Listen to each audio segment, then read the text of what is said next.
Now, how did the Mounties use fruit machines to get their man? When you say fruit machines, is this a friend of yours? He's a fruit machine. That guy's a fruit machine. Well, you're right in the sense fruit machine. The fruit machine was a nickname. It wasn't actually a one-armed bandit. It wasn't a gambling machine. It's going to be something to do with actual fruit.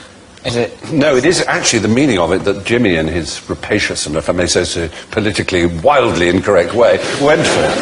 Sorry, well, the Mountie uniform's quite fruity.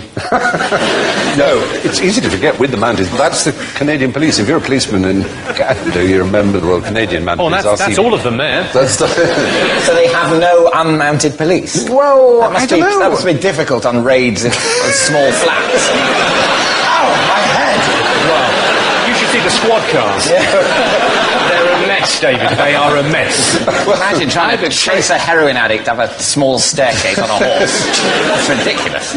All the heroin addicts would know to head for the small staircase. Because they were, it's like trying to police a country with Daleks. Which would never work with the disabled access we got now. The Daleks can get everywhere. Yeah.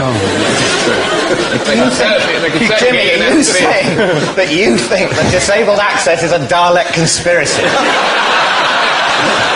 Yes. That is exactly what I'm saying. I had a great uncle in the Royal Canadian Mounted Police. Oh, well, you might know about When you say a great uncle, your favourite? I didn't know about it until I did one of these family tree things.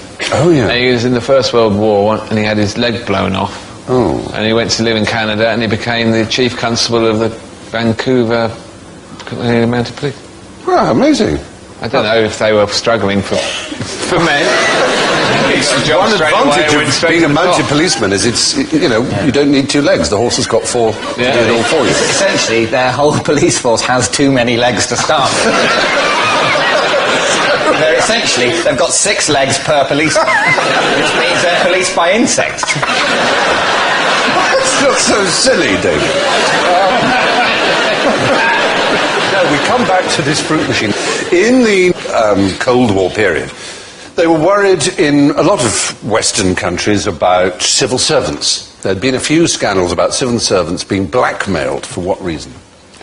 Homosexuality. For being homosexual, for being gay. Now, the Royal Canadian Mounted Police, they were trying to find out the homosexuals in the Canadian Civil Service. Right. So that they could not be honey-trapped by Soviet spies, and so on. That was the theory of it. So is one of these gay then? Never mind the buzzcocks. Number 3.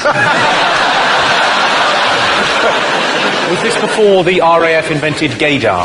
Yes, exactly. It was a gaydar machine, if you like. It was essentially a pretty primitive device which, amongst other things, showed people pictures of nude men and women and measured their pupil dilation and their perspiration. But the awful thing is, if they failed, as it were, they were sacked. That was their job over with. They were deemed to be homosexual and they were out of a job. Of course, the whole system is thrown out for any civil servants who fancy horses. All the people running the test in the room, you know, riding around the room, saying, can't quite reach down to the fruit machine, down these horses. This crude measurement device was replaced, though, by something called Dancing on ice.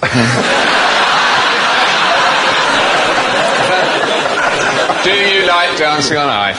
Is this a trick question? Yes, I do. You're out. Now, you've got to answer, it's to die for. It's a plethysmograph. And a plethysmograph is an instrument. There's 2 versions, a male version and a female version, because you're trying to catch lesbians here as well, apparently. Oh. So the male version is basically a kind of cock ring, is the only way I can describe it, that measures the tumescence of the male member when certain images are played to it. And for women, it's a sort of dildo that measures lubrication. I wouldn't mind doing that. What? Jimmy, so much is coming out here. I'm just saying the testing. You'd like to do that, would you? Well, yeah, who got the testing job? That sounds brilliant. Ooh, doesn't it? Oh, lovely. Well, I'm just saying. Yeah. Be a giggle. When was this? When did they invent that? Well, surprisingly recently. I mean, it was used up until the 80s. To the 80s? Yeah. But surely it was legal and above board in the 1980s. Well, exactly. It seems so homosexual odd. seems weird that they would just go, well, we'll just double-check that. The odd thing about the fruit machine was the guy who brought it to Canada was called Kurt Freund, had actually invented it. He was a German living in Czechoslovakia. He invented it in order to do the precise opposite. It was to catch out people who claimed they were gay and used it as exemption from serving in the Czechoslovakian army.